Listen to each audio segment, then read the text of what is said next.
Welcome to Curiosity, the podcast where science meets wonder. Join us as we explore the fascinating, the innovative, and the unexpected, from the secrets of the cosmos to the marvels of everyday life. Each episode takes you on a journey to uncover the knowledge and stories that fuel our endless quest for understanding. Let your curiosity guide you.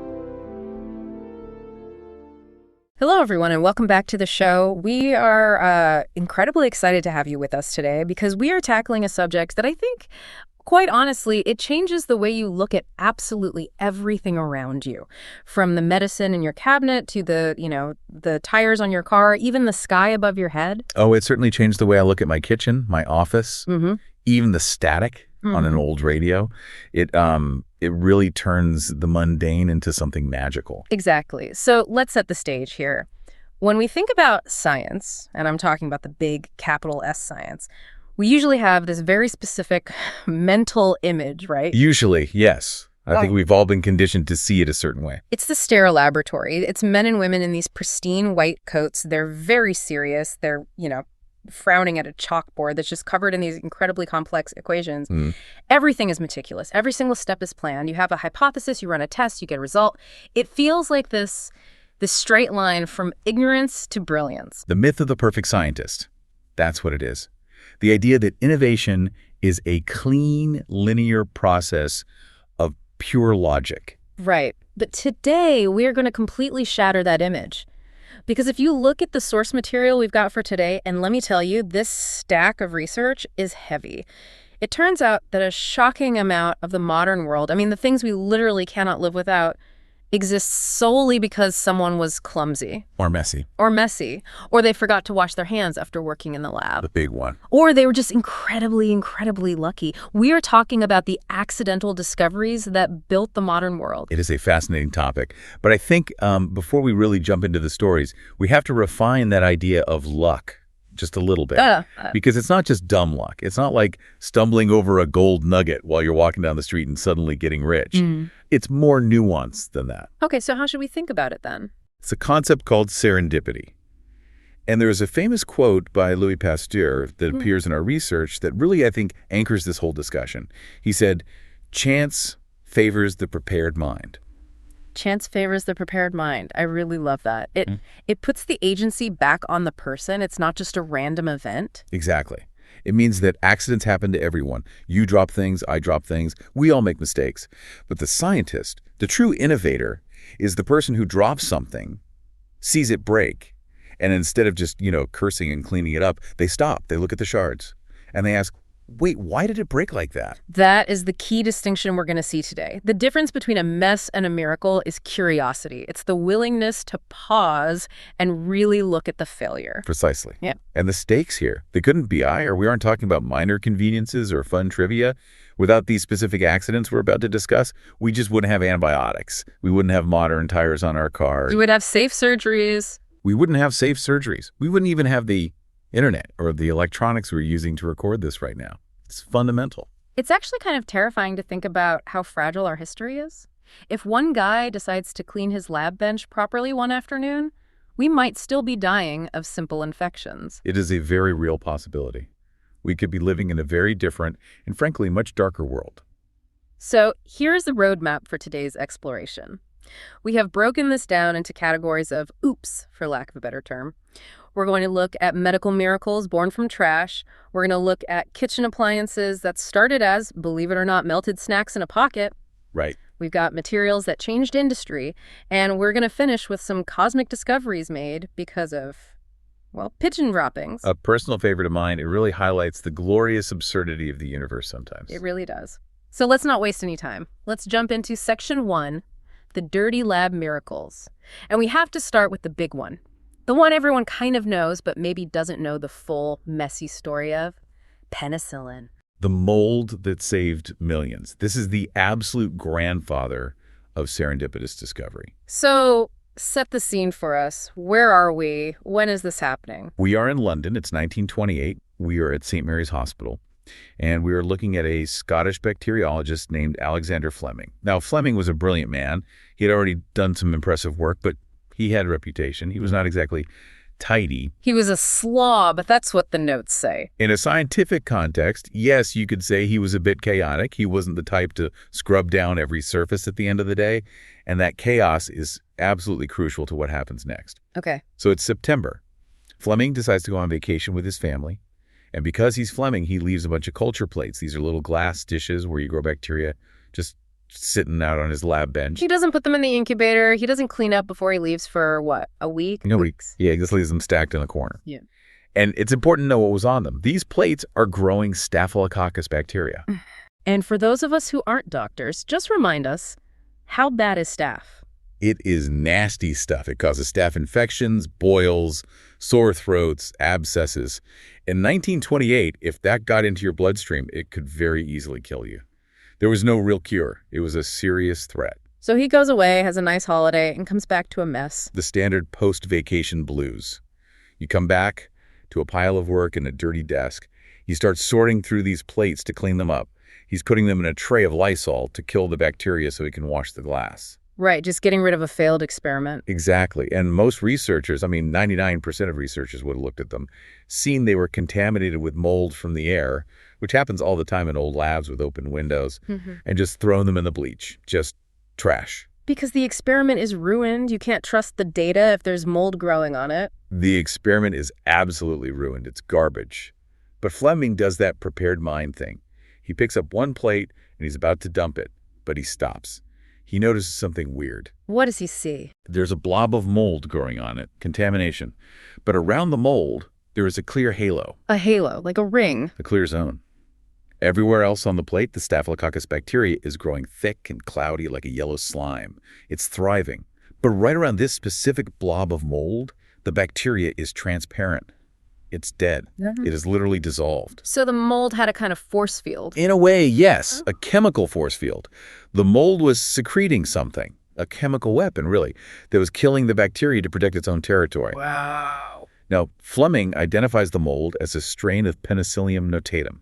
And he has this huge realization. He thinks, hey, this mold juice kills deadly bacteria without destroying the cells around it. That's the magic bullet, right? Because before this, we had antiseptics like bleach or iodine, but they were indiscriminate killers. Totally. We had them, but you couldn't inject them into a person. If you injected bleach into a patient with an infection, you'd kill the patient along with the infection.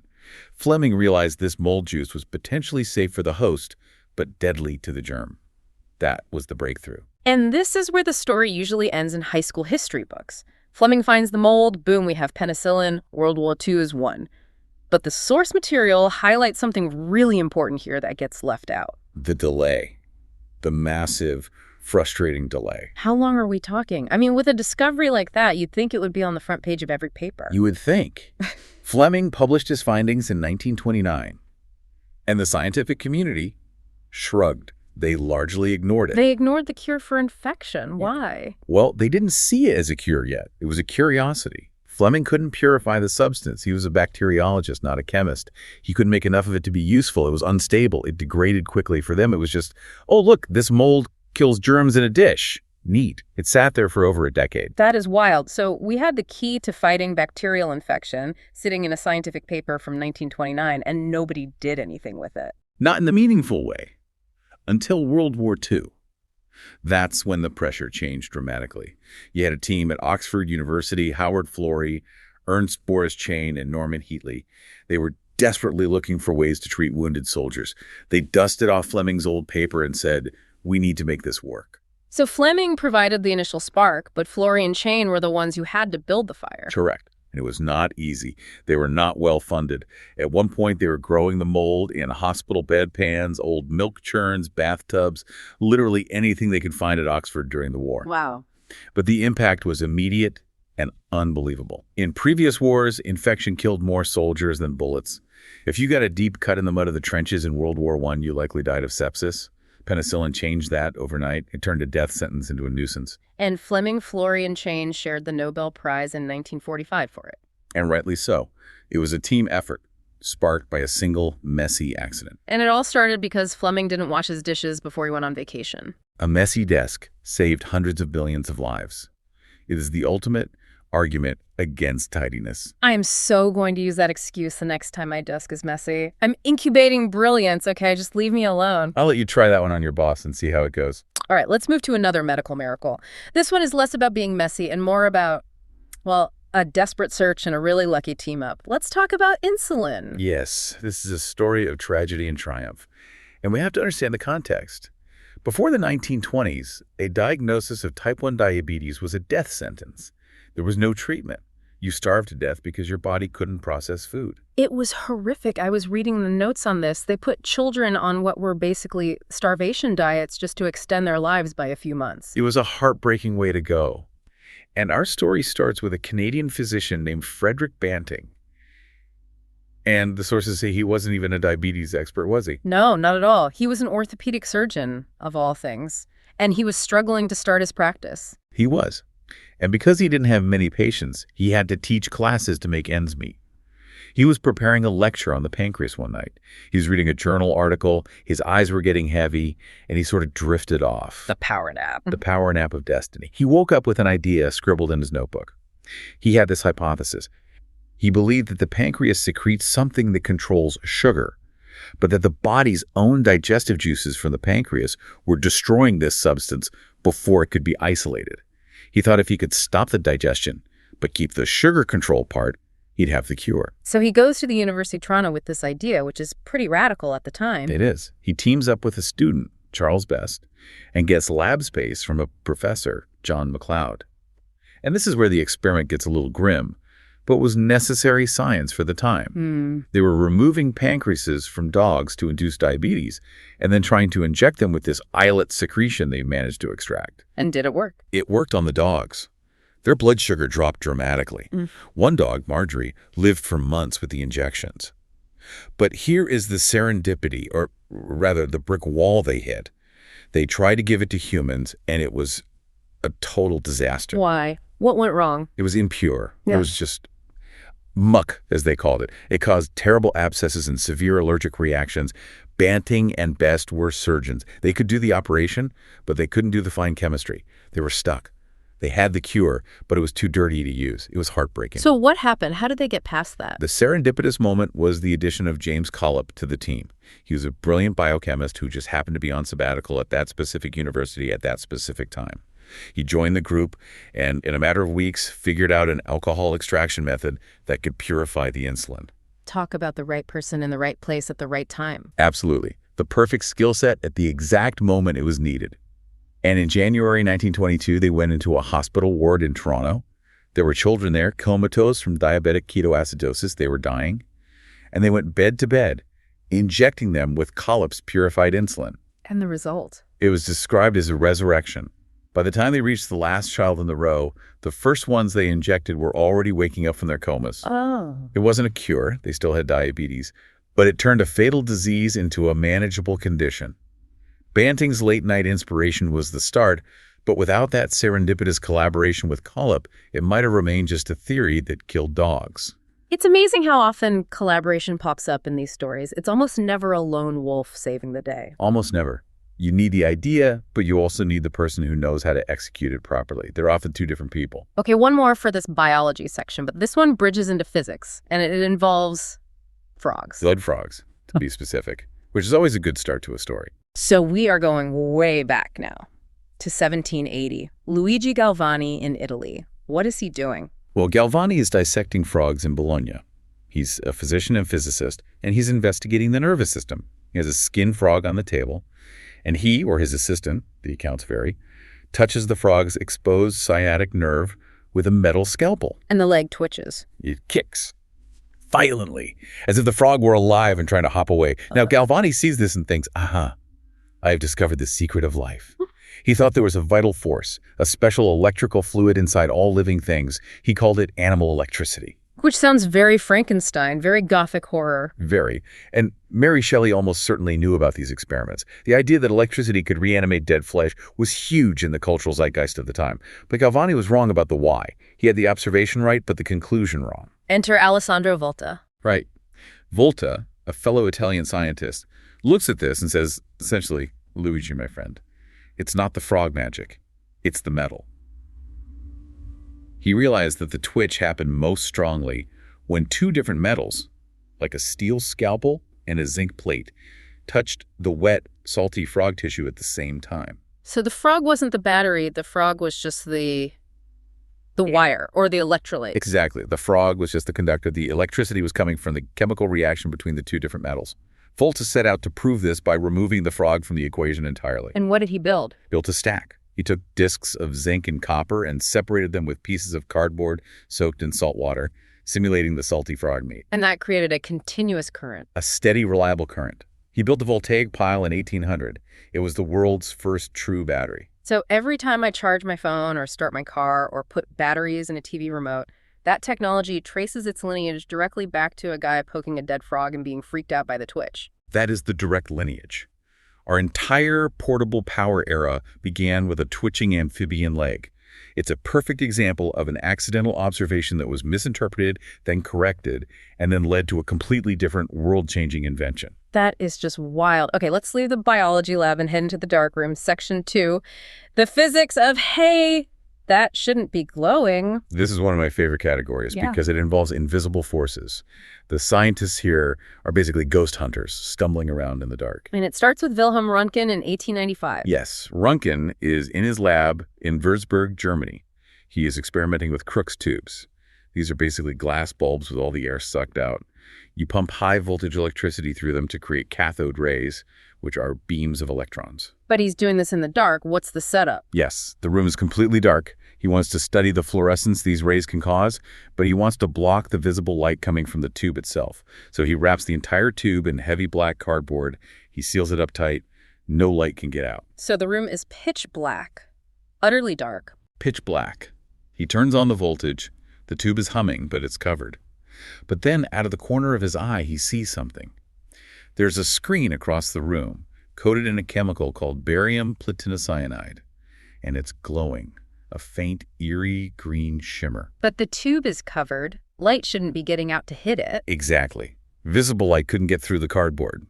And cathode rays, the electrons themselves, can't travel that far through the air. Röntgen froze. He realized that some new kind of ray, an unknown radiation, was coming out of that tube, passing right through the solid cardboard, traveling across the room and hitting the screen. And because he didn't know what it was, he used the mathematical symbol for an unknown quantity. X-rays. And he didn't just write it down. He investigated it obsessively. He started putting objects between the tube and the glowing screen. He held up a book. The rays went right through. He held up a block of wood. The rays went through. He held up a sheet of lead. Shadow. It blocked it. And then came the famous photo, the one everyone has seen. The climax of the discovery. He calls his wife, Anna Bertha, into the lab. He has her place her hand on a photographic plate, and he blasts it with these new rays for 15 minutes. When he develops the plate, you see her hand. Or rather, you see the bones of her hand and the dark shadow of her wedding ring. I've seen that image. It's ghostly. It's unsettling even today. It was shocking. You have to remember, in 1895, the only time you saw a human skeleton was when someone was dead. When she saw the image, she apparently screamed, "I have seen my death." But Röntgen realized the medical potential immediately. And he won the first ever Nobel Prize in physics for it in 1901. He did, and it revolutionized medicine instantly. No more cutting people open just to see where a bullet is or if a bone is broken. Yeah. Within a year, doctors were using it in hospitals worldwide. It was the fastest adoption of a new medical technology in history. All because he noticed a faint glow in the dark and didn't just dismiss it as a trick of the eye. Exactly. Now, speaking of dark drawers and glowing things, let's talk about radioactivity. This is Henri Becquerel, right? Just a year later. Henri Becquerel, 1896. Just a year after Röntgen's discovery, the whole scientific world is excited about things that glow. Becquerel is studying a phenomenon called phosphorescence, which is when stuff glows after being exposed to light. Like those glow-in-the-dark stars you stick on your bedroom ceiling as a kid. Exactly. You shine a light on them, turn it off, and they glow for a while. Becquerel had a theory. He thought that uranium salts absorbed sunlight and then re-emitted that energy as X-rays. That was his hypothesis. So how does he test it? He takes photographic plates, wraps them in thick black paper so no light can touch them. He puts uranium crystals on top of the wrapped plates. Then he puts the whole setup in the sun. He develops the plates, and sure enough, they are exposed. There are dark spots where the uranium was. Hypothesis confirmed. Sunlight charges the uranium, which then emits X-rays. That's what he thought. The sun was acting like a battery charger for the uranium. But then the weather in Paris turned bad. It was cloudy. It was gray and overcast for days. So he can't do the experiment. He needs sunlight. Right. He's frustrated. He took his uranium salts and his prepared, wrapped-up photographic plates and shoved them all in a dark desk drawer to wait for a sunny day. And they just sat there in the dark together. For a few days. Then, on March 1st, he decided to develop the plates anyway.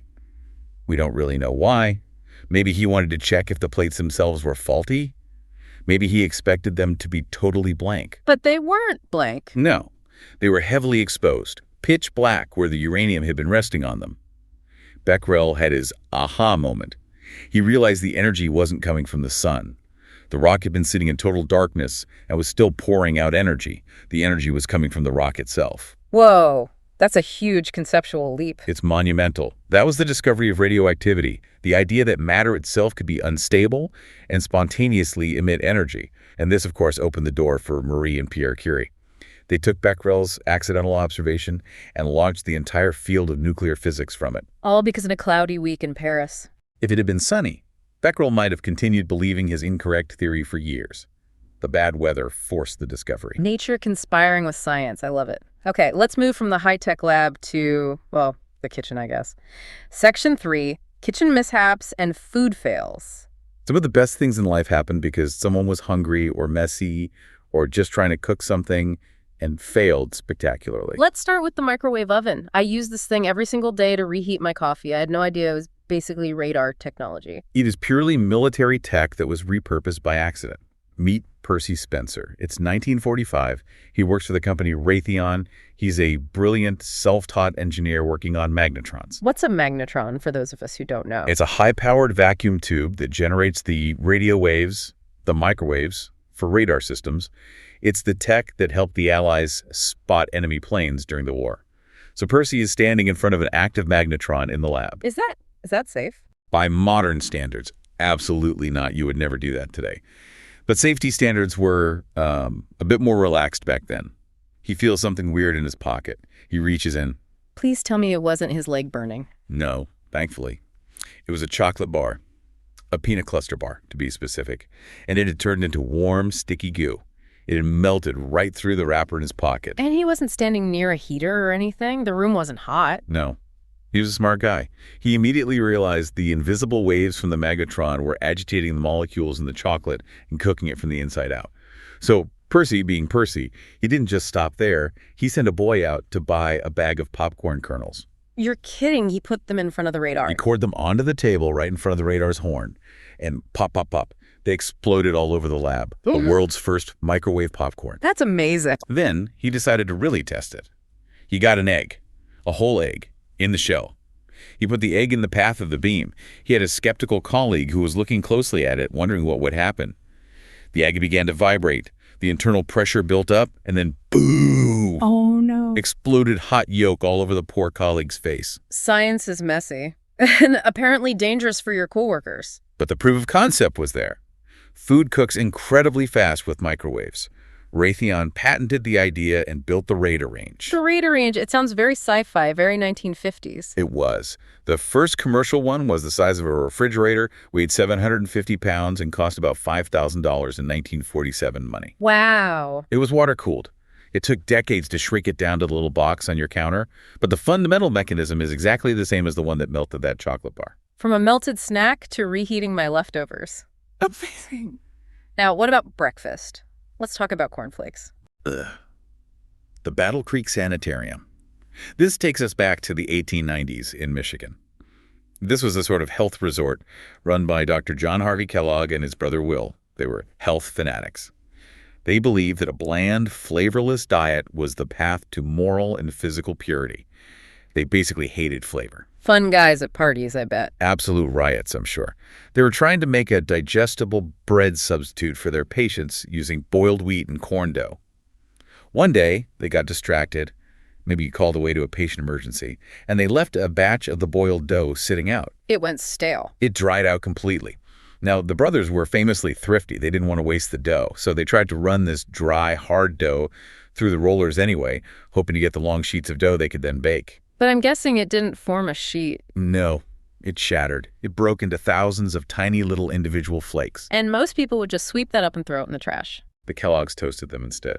And they realized these crispy flakes were, well, delicious, at least relative to the flavorless gruel they usually served.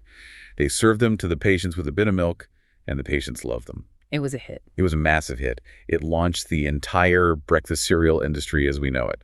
Before this, breakfast in America was heavy eggs, meat, porridge. Cold cereal was a revolution. And it happened because they completely forgot about their dough and let it go bad. It's always the mistake that leads to the good stuff. Okay. Yeah, now there's artificial sweeteners. This one, honestly, this one grosses me out a little bit. It is a flagrant violation of Lab Safety 101, a cardinal sin of chemistry. So we're talking about Konstantin Fallberg, right? Johns Hopkins, 1878. That's the one. Fallberg is a chemist working with coal car derivatives.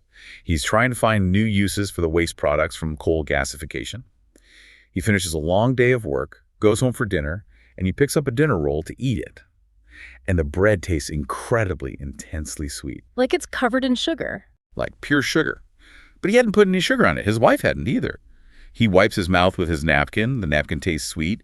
He tastes his thumb. It's sweet. Yeah. He realizes it's his hands. He didn't wash his hands after playing with coal tar derivatives. He did not. And instead of panicking that he might be poisoned, because let's be clear, coal tar is toxic, his first thought is to find the source of the sweetness. He ran back to the lab and started tasting the beakers and dishes he had used that day. Let's just pause here. For everyone listening, do not do this. Do not ever lick your science experiments. It is a terrible idea. Do not taste things in a lab. But Fallberg did. And he found the beaker containing a compound called benzoic sulfamide. It was hypersweet. He named it saccharin. And that eventually became the little pink packet of sweetener. Eventually, yes. And oddly enough, this pattern repeated itself. Aspartame was discovered when a chemist licked his finger to pick up a piece of paper. Sucralose was discovered when a student misunderstood the instruction to test a compound and thought his supervisor said taste it. Unbelievable. We have diet soda because a generation of chemists had bad hearing and questionable hygiene. In a nutshell, yes. It's a very sweet ending to a very gross story. Let's move to section 4. Materials that changed industry. These are the heavy hitters. And we have to start with Charles Goodyear, this story. It's kind of tragic, isn't it? He was so obsessed. It is. Charles Goodyear was a man absolutely consumed by an idea. In the early 1800s, rubber existed, but it was basically useless. It was natural rubber from trees. Right. It came from the sap of the hevea tree. Yeah. But it was incredibly unstable. In the summer heat, it would turn into a sticky, smelly goo. If you had rubber shoes, they'd literally melt into the pavement. In winter, it would freeze and crack like glass. It was useless for any serious application. And Goodyear wanted to fix it. He wanted to cure rubber. He was determined. He spent every penny he had. He mixed rubber with magnesia, with lime, with nitric acid, anything he could get his hands on. He went to debtor's prison multiple times. His family was starving. People thought he was a complete lunatic. So what was the breakthrough after all that failure? It was in 1839. He's in a general store, or his kitchen. It counts very little. He is, once again, mixing rubber with something new. This time it's sulfur. And being clumsy as ever, he drops a glob of this rubber-sulfur mixture onto a hot stove. And normally rubber would just melt into a puddle and start to burn. Exactly. But when he scraped this stuff off the stove, he noticed something incredible. It hadn't melted. It had charred a bit, sure, but around the edges it had transformed. It was leathery. It was dry to the touch. And it was still flexible and stretchy. He had vulcanized it. He had accidentally discovered that heat plus sulfur changes the molecular structure of rubber. It creates cross-links between the polymer chains that stabilize it. This new material could survive heat and cold. It held its shape. It was durable. And the application for that is everything? Everything. Tires, engine seals, gaskets. The entire Industrial Revolution ran on steam power and eventually combustion engines. You cannot have those machines without durable rubber seals and tires. Goodyear's accident made the modern mechanical world possible. Did Goodyear ever get rich from it? Sadly, no. He spent the rest of his life fighting patent lawsuits and trying to get his businesses off the ground. He died deep in debt. But his name is on the side of a blimp and millions of tires today, so his legacy lives on. A legacy born from a simple stove accident. Now, what about the color purple? How did that come about by mistake? William Henry Perkin. This is a great story because he's just a kid. He was 18 years old. It's 1856. A teenager in a lab. A student at the Royal College of Chemistry in London. and he was trying to impress his professor during Easter break. The goal he set for himself was to synthesize quinine, the primary treatment for malaria. Why quinine specifically? At the time, quinine only came from the bark of the cinchona tree, which grew in South America. It was incredibly expensive and difficult to get. The British Empire needed tons of it for their troops and officials in India and Africa. If you could make it in a lab from something cheap like coal tar, you'd save the empire and make a fortune. A very noble goal for a teenager. A very ambitious one. He failed miserably. He mixed his chemicals in his little home lab, and he just got a black, sticky sludge in his flask. No quinine at all. Just sludge. Another failed experiment. Just gross sludge. Yeah. But as he was cleaning the flask out with alcohol to try again, he noticed the alcohol turned a brilliant, stunning shade of purple. He didn't just toss it down the drain. He stopped. He had an eye for color. He dipped a piece of silk into it. The silk turned this beautiful purple and stayed purple. It didn't wash out. It didn't fade in the sun. It was a perfect dye. Why does that matter so much? Because before this, the color purple was the color of royalty for a reason. It was incredibly difficult and expensive to make from natural sources. You needed thousands of crushed sea snails to make a tiny amount of the famous Tyrian purple. Perkin had just made a better, brighter purple from cheap industrial waste. Cheap purple for the masses. He called it Mauvain. It sparked a massive fashion craze in Victorian England. Queen Victoria wore it. Empress Eugenie of France wore it. But more importantly, it birthed the entire synthetic chemical industry. It proved you could turn worthless waste chemicals into valuable commercial products. From a failed malaria cure to a global fashion statement. And that new chemical industry he started eventually did loop back to create the modern pharmaceutical industry. So in a strange way, his failure to make one drug led to the industry that would eventually cure thousands of diseases. That is profound. Okay, one more material before we move on. Teflon, the stuff on my frying pan. Roy Plunkett at DuPont, 1938. He's working on new kinds of refrigerants gases for refrigerators. He has a cylinder of a gas called tetrafluoroethylene. He opens the valve to use some of it, and nothing comes out. So it's empty, a faulty cylinder. Well, that's what he thought. But then he weighs it, and the cylinder's heavy.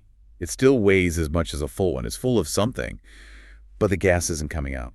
That is a genuine mystery. Most people would just return the defective tank and get a new one. Plunkett. He gets a saw and cuts the metal top off the cylinder. That sounds incredibly dangerous. Very. Do not try this at home. Inside, he finds a strange, white, waxy powder. The gas inside the can had polymerized. It had linked up with itself and turned into a solid. And what was this powder? He called it PTFE, polytetrafluoroethylene. Yeah. Plunkett started playing with it. It was incredibly slippery, the most slippery substance he'd ever seen. It was also resistant to incredible heat, and almost no acid or chemical could eat it. Exactly. Its first use was in the Manhattan Project, to create seals that could hold the incredibly corrosive uranium compounds they were working with.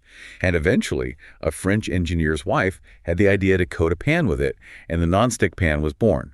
All because a gas tank clogged up. I love how these scientists just refuse to accept it's broken as a final answer. They have to know why it's broken. That is the prepared mind in action. Curiosity over convenience. Okay, moving on to section 5.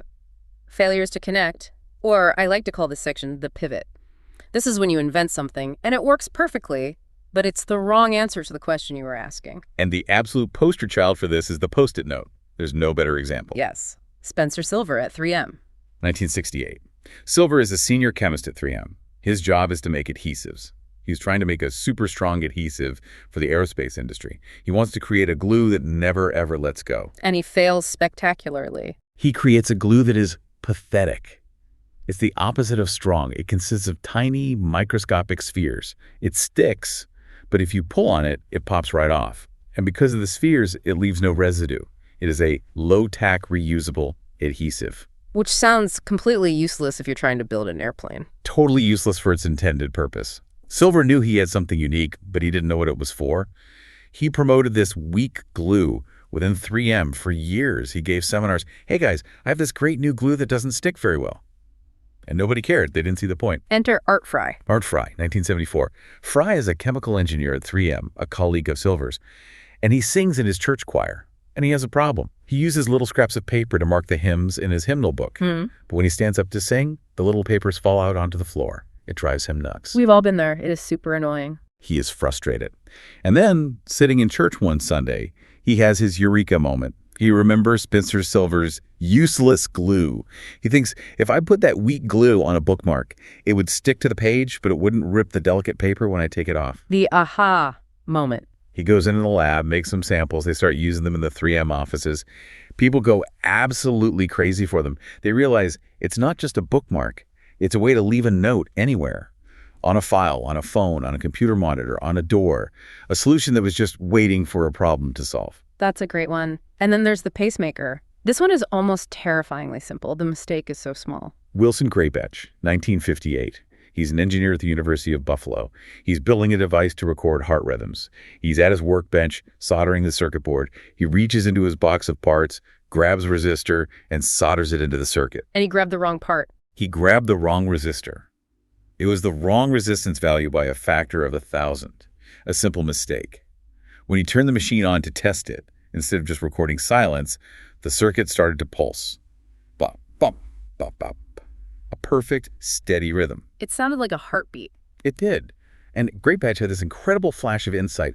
He looked at it and thought, if this machine can make an electrical pulse like a heart, maybe it can be used to drive a heart. He realized he could use it to shock a stopped or irregular heart back into rhythm. Exactly. Before this, pacemakers were these giant external machines, the size of a TV set, and the patient had to be plugged into the wall. You were tethered to it. Greatbatch's tiny mistake led directly to the first reliable implantable pacemaker. He reached for the wrong resistor and ended up saving millions of lives. It gives you chills. It's such a small, mundane error with such a massive, world-changing payoff. Okay, section 6. We are going big now. Nature, space, and the big picture. Let's start with a walk in the woods. Let's talk about Velcro. George de Mestral. He's a Swiss engineer, and it's 1941. He goes for a hike with his dog in the Alps. He comes back, and both he and his dog are covered in burrs. You know those pickly little plant seeds that stick to everything? The most annoying things. Most people just pick them off, throw them away, and curse nature for a bit. De Mestral, being an engineer, puts one under a microscope. He wants to know how it sticks so well without any kind of glue. What did he see? Hooks. He saw that the burr was covered in thousands of tiny natural hooks, and they were catching perfectly onto the loops in the fabric of his pants and in the dog's fur.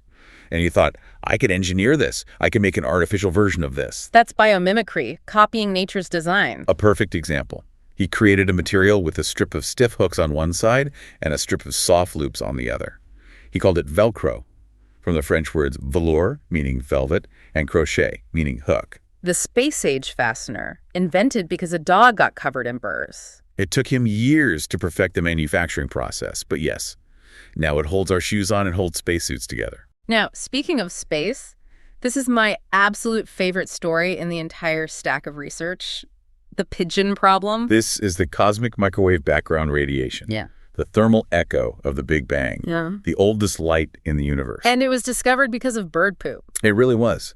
It's 1964. We have two radio astronomers, Arno Penzias and Robert Wilson. They are at Bell Labs in New Jersey. They have this massive horn antenna. It looks like a giant ear trumpet pointed at the sky. They're trying to do some very sensitive radio astronomy. But they have a problem. The noise.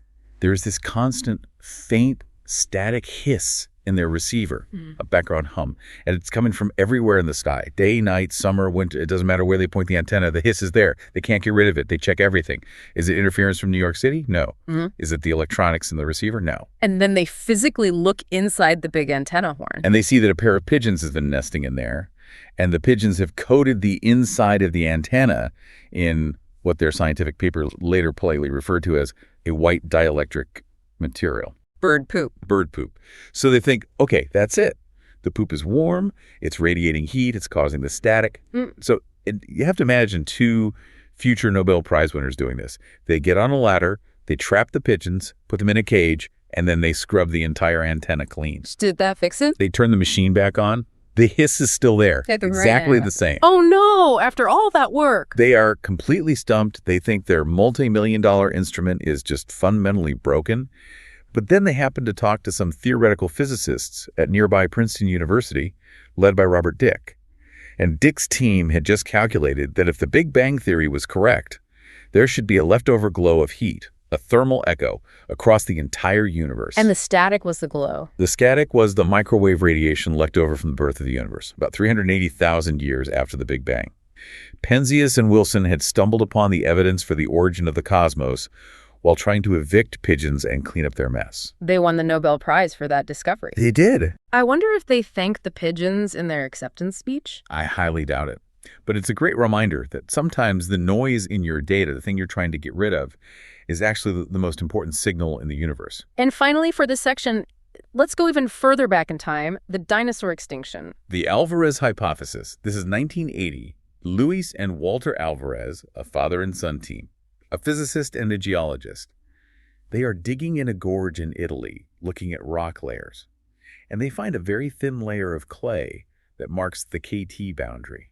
That's the boundary between the Cretaceous period, when the dinosaurs were alive, and the Tertiary period, when the mammals began to take over. And they decide to analyze the chemical makeup of this thin clay layer. They do, and they find massive off-the-charts amounts of an element called iridium in it. Now, iridium is super rare on the Earth's surface, but it is very common in asteroids and comets. So the anomaly in the clay told them. It told them, this isn't from here.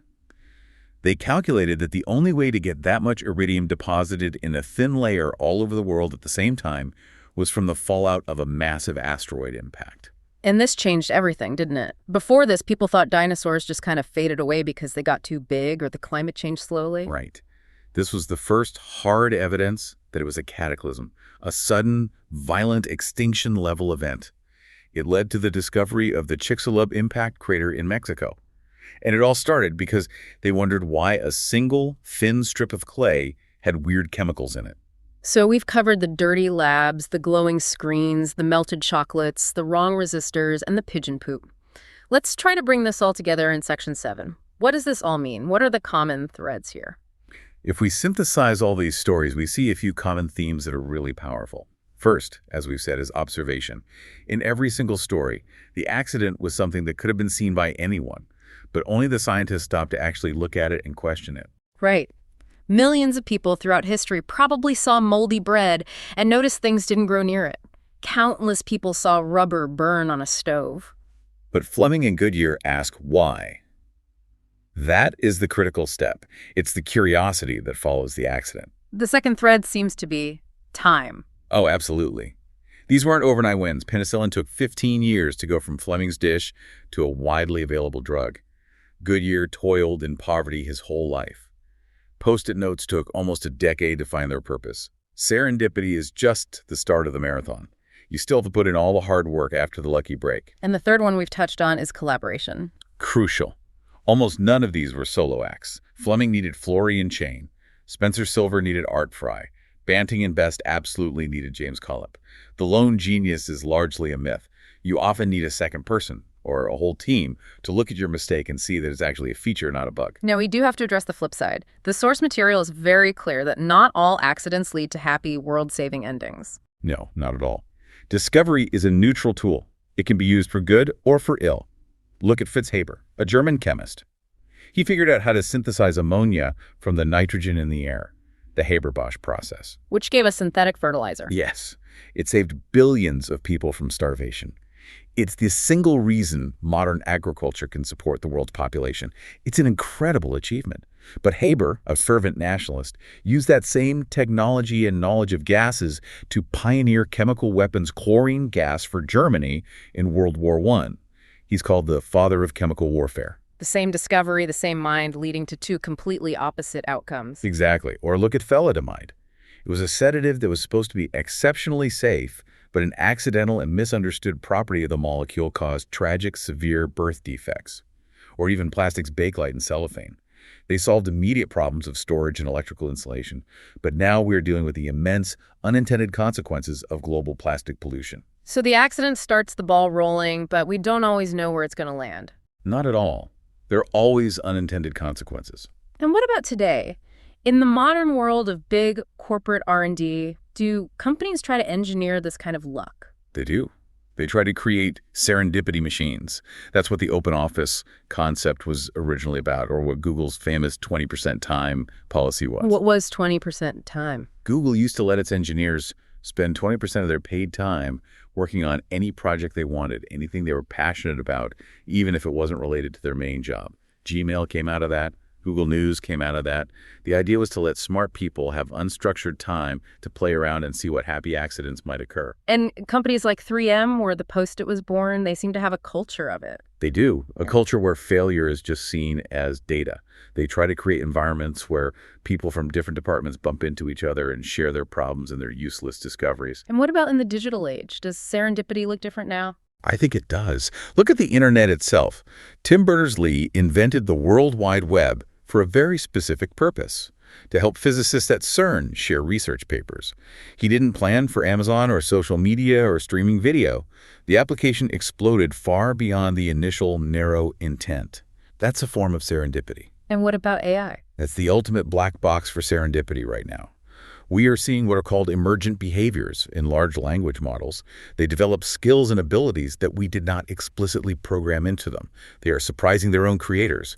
We are in a new era of digital accidental discovery, and we don't really know where it's heading. It's exciting and, I have to say, a little terrifying at the same time. And as all great science should be. So as we wrap up this whole discussion, what is the big takeaway here for our listeners? The takeaway, I think, is that we need to find a balance between the accident and the intention. Rigorous, methodical science, the hypothesis, the testing, the planning is still the bedrock of progress. We mapped the human genome through years of hard, intentional work, not an accident. We found the Higgs boson through decades of math and building massive, purposeful atom smashers. But the accidents, they provide the great leaps. They're the shortcuts. They are the moments where the universe whispers a secret that we weren't even smart enough to ask the right question for. So here is our final provocation for you, the listener. We want you to look at your own life or your own work this week. What is the thing that is annoying you? What is the failed experiment sitting on your desk? What is the pigeon poop or the static in your background noise? Don't just clean it up. Don't just tune it out or ignore it. For a moment, just stop, look at it, and ask, why is this happening? Because that annoyance, that failure, that piece of noise might just be a discovery in disguise. You might be holding the next penicillin or at the very least, the next Post-it note. And if not, at least you'll have a clean desk at the end of it. Exactly. Thank you for joining us for this exploration today. Keep looking for the glitches in the matrix. Stay curious. We'll see you next time.